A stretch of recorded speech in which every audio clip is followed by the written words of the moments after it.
Hello everyone. हम लोग पेट में साइंस के सेक्शन पढ़ रहे थे और 3 पार्ट में हम लोगों ने कुछ चैप्टर देख लिए हैं फिज़िक्स के और आज एक नए टॉपिक को देखेंगे। तो आइए स्टार्ट करते हैं। लास्ट क्लास में हम लोगों ने क्वेश्चन नंबर 63 तक पढ़ लिया था कि ध्वनि का किस माध्यम में गमन नहीं हो सकता, और आज हमें हीट चैप्टर को पढ़ना है। तो हीट चैप्टर में जो भी क्वेश्चंस आए हुए हैं एक एक करके उनको डिस्कस करेंगे और उनको अच्छे से समझ लेंगे, जिससे कि वो हमें दोबारा रिवीजन करने की ज़रूरत ना पड़े और एग्ज़ाम में अगर इसके आसपास से भी क्वेश्चन आए तो उसको हम अटेम्प्ट कर पाएँ। और एक बात और, अगर आपको चैनल अच्छा लग रहा है और मेरा समझाया समझ में आ रहा है तो प्लीज़ इसको शेयर करें, सब्सक्राइब करें और लाइक करें, कमेंट भी किया करिए। कमेंट से बहुत ज़्यादा मोटिवेशन मिलता है। तो आइए स्टार्ट करते हैं। पहला क्वेश्चन दिया हुआ है 64 कि किस तापमान पर पानी का घनत्व अधिकतम होता है। तो देखिए, अक्सर हम लोग क्या पढ़े रहते हैं सिर्फ कि 0 डिग्री सेल्सियस पर वो क्या होता है, जमने लगता है और 100 डिग्री सेल्सियस पर उबलने लगता है। लेकिन यहाँ पर पानी का घनत्व अधिकतम इन्होंने पूछा है, तो हमें ये ध्यान रखना है कि 4 डिग्री सेल्सियस वह तापमान है जिस पर पानी का घनत्व अधिकतम होता है। अब घनत्व का मतलब तो आप समझ ही रहे हैं कि यहाँ पे बात हो रही है डेंसिटी की, और हमें ये भी पता है कि डेंसिटी और वॉल्यूम में क्या होता है, एक दूसरे के क्या हैं, इन्वर्सली प्रोपोर्शनल हैं। डेंसिटी और वॉल्यूम एक दूसरे के इन्वर्सली प्रोपोर्शनल हैं। तो यहाँ से दूसरा क्वेश्चन क्या बन सकता है कि किस तापमान पर पानी का आयतन न्यूनतम होगा, तो भी आंसर 4 डिग्री सेल्सियस होगा। घनत्व अधिकतम होगा तो भी 4 डिग्री सेल्सियस होगा। यानी कि हम ये जान गए कि 4 डिग्री सेल्सियस पर पानी का जो डेंसिटी होगा, जो घनत्व होगा, वो क्या होगा, अधिकतम होगा। और 4 डिग्री सेल्सियस पर ही वॉल्यूम यानी कि आयतन क्या होगा, न्यूनतम होगा। तो यहाँ से ये 2 क्वेश्चन हमें जानने को मिल गया। तो इसका आंसर क्या होगा, 4 डिग्री सेल्सियस। और एक बात और आपको बताना चाहूँगा कि मतलब कि कभी-कभी ये भी पूछ लेते हैं कि बर्फ़ का जो वो होता है गुप्त तापमान। यहाँ पे एक और चीज़ समझ लीजिए, ये तो वाटर की बात हो रही है और इसी के आसपास से एक क्वेश्चन और बनता है कि जो बर्फ़ होता है उसका गुप्त ऊष्मा होती है। गुप्त ऊष्मा तो वो कितना होता है, तो वो होता है 80 कैलोरी पर ग्राम। तो ये गुप्त ऊष्मा ये बर्फ़ की है 80 कैलोरी पर ग्राम। तो ये कुछ चीज़ें हैं जिन्हें हमें ध्यान रखना है। क्वेश्चन नंबर 65 में दिया हुआ है कि सबसे कम तापमान जिस पर कोई पदार्थ आग पकड़ता है उसे क्या कहते हैं।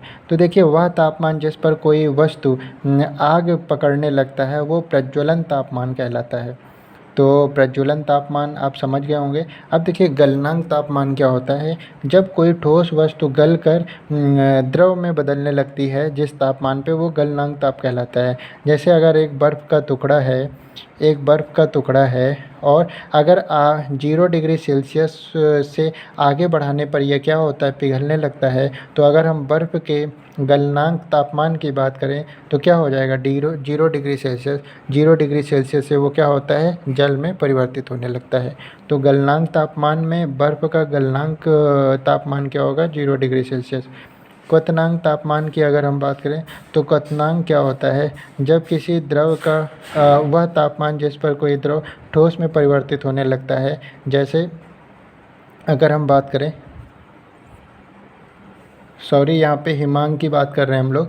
हिमांक तापमान क्या होता है, जब कोई वह तापमान जिस पर कोई द्रव ठोस में परिवर्तित होने लगता है उसको बोलते हैं हिमांक तापमान। जैसे कि जल जो है वो 0 डिग्री सेल्सियस पे से क्या होता है, बर्फ़ में परिवर्तित होने लगता है। तो जल का हिमांक तापमान क्या होगा, 0 डिग्री सेल्सियस। उसके बाद बात करते हैं क्वथनांक तापमान। क्वथनांक तापमान क्या होता है, वह तापमान जिस पर कोई द्रव क्या होता है, वाष्प में परिवर्तित होने लगता है, तो वह क्वथनांक तापमान होता है।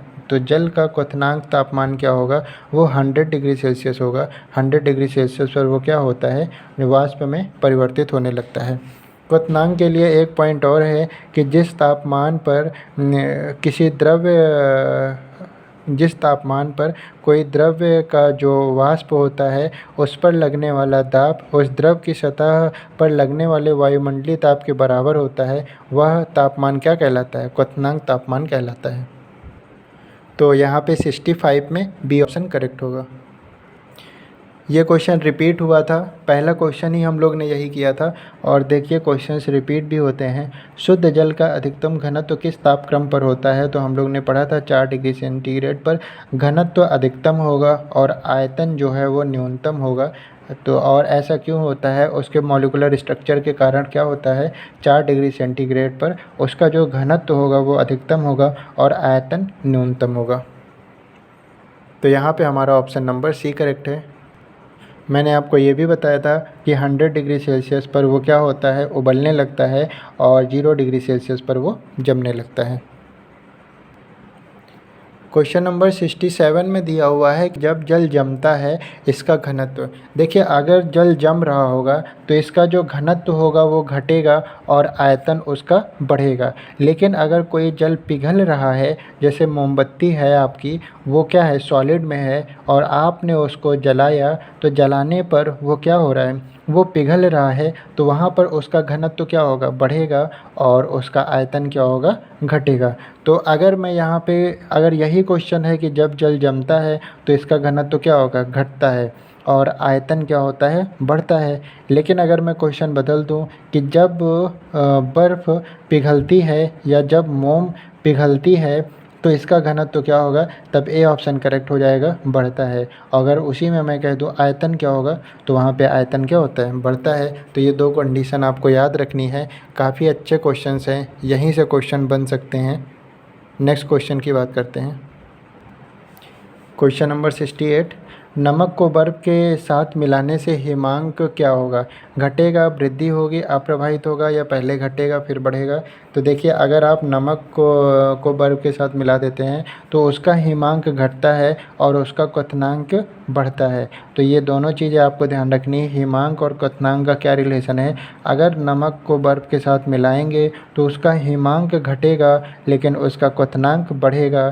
तो अगर इसी क्वेश्चन को मैं चेंज कर दूं कि नमक को बर्फ़ के साथ मिलाने से क्वथनांक तब होगा, वृद्धि होती है, बी ऑप्शन करेक्ट हो जाएगा। और अगर क्वेश्चन यही है कि नमक को बर्फ़ के साथ मिलाने से हिमांक तो घटता है, ए ऑप्शन करेक्ट होगा यहाँ पर।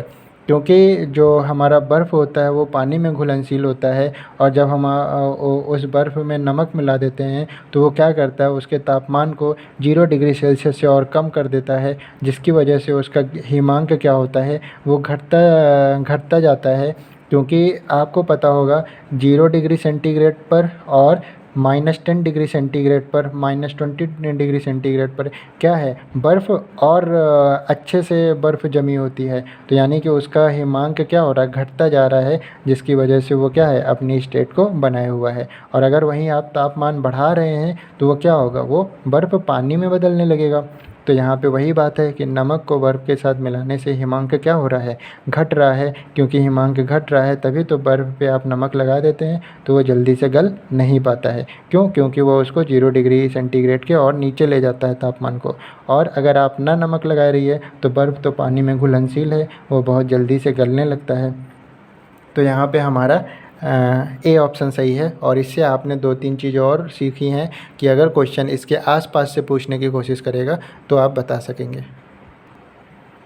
क्वेश्चन नंबर 69 में कह रहे हैं कौन सी धातु ताप का अच्छा सुचालक है परंतु बिजली का बुरा? अब देखिए ऑप्शन है गोल्ड, माइका, कॉपर और सिल्वर। तो देखिए गोल्ड, कॉपर, सिल्वर, एल्युमिनियम, ये सब क्या है, ये good conductor of heat and electricity दोनों हैं। मतलब हीट के भी गुड कंडक्टर हैं और इलेक्ट्रिसिटी के भी गुड कंडक्टर हैं। पर अगर हम माइका की बात करें तो ये हीट का तो गुड कंडक्टर है पर इलेक्ट्रिसिटी का बैड कंडक्टर है। तो आपको ये ध्यान रखना है कि कौन कौन सा जो हीट और इलेक्ट्रिसिटी दोनों का गुड कंडक्टर है।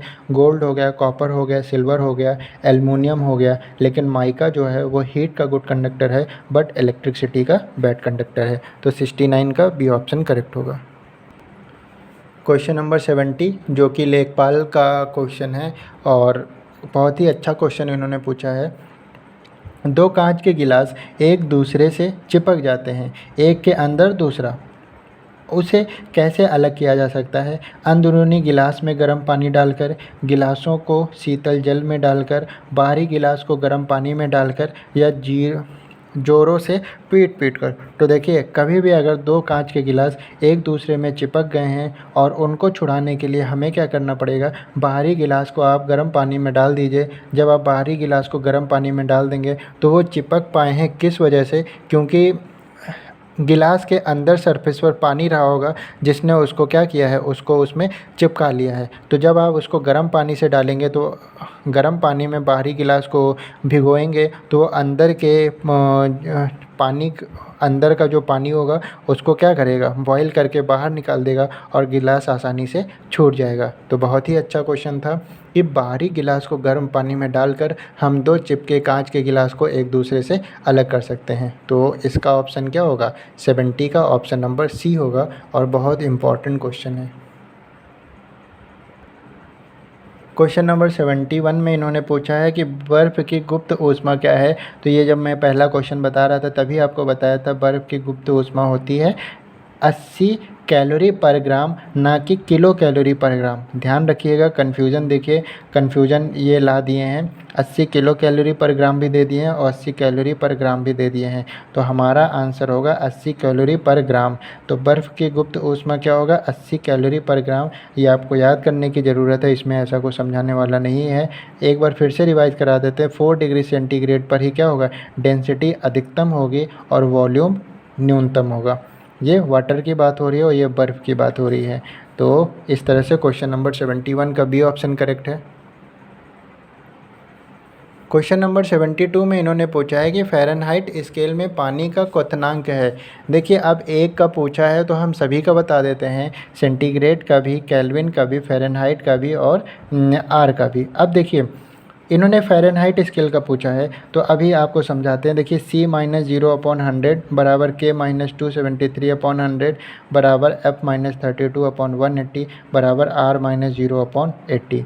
अब देखिए अगर हम डिग्री सेंटीग्रेड की बात करें तो अगर डिग्री सेंटीग्रेड की हम बात करते हैं तो कितने डिग्री सेंटीग्रेड पर बर्फ़ बनने लगता है, 0 डिग्री सेंटीग्रेड पर। और कितने डिग्री सेंटीग्रेड पर उबलने लगता है, 100 डिग्री सेंटीग्रेड पे। तो अगर अब आपसे पूछे कि सेंटीग्रेड स्केल में पानी का क्वथनांक क्या होगा तो वो क्या होगा, 100 डिग्री सेल्सियस। और फ्रीजिंग पॉइंट क्या होगा, 0 डिग्री सेल्सियस। आसानी से बता सकते हैं। अब अगर हम केल्विन की बात करें तो केल्विन में क्या होता है, अगर मैं बताऊं कि कितने डिग्री सेंटीग्रेड पर वो बर्फ़ बनने लगता है तो जो ऊपर लिखा है वो, तो यानी 273 केल्विन, 273 डिग्री केल्विन, इस पर क्या होता है, बर्फ़ बनने लगता है। और अगर मैं पूछूं कि उबलने कितने पे लगता है तो 273 + 100 यानी 373 डिग्री केल्विन पर वो क्या होगा, बर्फ़ वो उबलने लगेगा। उसके बाद अगर हम बात करें डिग्री फ़ारेनहाइट की, कितने डिग्री फ़ारेनहाइट पर वो बर्फ़ बनने लगेगी तो 32 डिग्री फ़ारेनहाइट पर बर्फ़ बनने लगेगी। कितने डिग्री फ़ारेनहाइट पर वो उबलने लगेगी तो 180 + 32 यानी 212 डिग्री फ़ारेनहाइट पर वो उबलने लगेगी। अब अगर हम डिग्री आर की बात करें तो 0 डिग्री आर पर वो क्या होगा, 0 डिग्री आर पर वो बर्फ़ बनने लगेगी और 0 + 80 यानी 80 डिग्री आर पर उबलने लगेगी। तो हमसे चाहे डिग्री सेल्सियस पूछे, डिग्री केल्विन पूछे, डिग्री फ़ारेनहाइट पूछे या डिग्री आर पूछे, तो हम किसी का भी आंसर दे सकते हैं। फ़ारेनहाइट स्केल में पानी का क्वथनांक, तो ये देखिए ये है फ़ारेनहाइट, तो यानी 212 डिग्री फ़ारेनहाइट पर वो क्या होगा, क्वथनांक होगा। तो 212 हमारा यहाँ पर सही है। अब देखिए 32 दिया है तो 32 तो उसका ये होता है कि वो 32 डिग्री फ़ारेनहाइट पर जमने लगेगा। 100 डिग्री फ़ारेनहाइट, तो 100 डिग्री फ़ारेनहाइट का कोई यूज़ नहीं है। और 373, तो अगर 373 केल्विन दिया होता तो वो केल्विन का होता। 100 डिग्री सेल्सियस दिया होता तो वो सेल्सियस का होता। तो यहाँ पे हमारा ऑप्शन नंबर सी है। अब इसके आसपास से कितने क्वेश्चन बन सकते हैं, यही इतने क्वेश्चन बन सकते हैं, यही इतने ही पैमाने हैं तापमान को नापने के। तो अब हम किसी का भी बता सकते हैं। आपको ये याद रखना है, C-0/100 बराबर K-273/100 बराबर F-32/100 बराबर 180 बराबर R-0/80।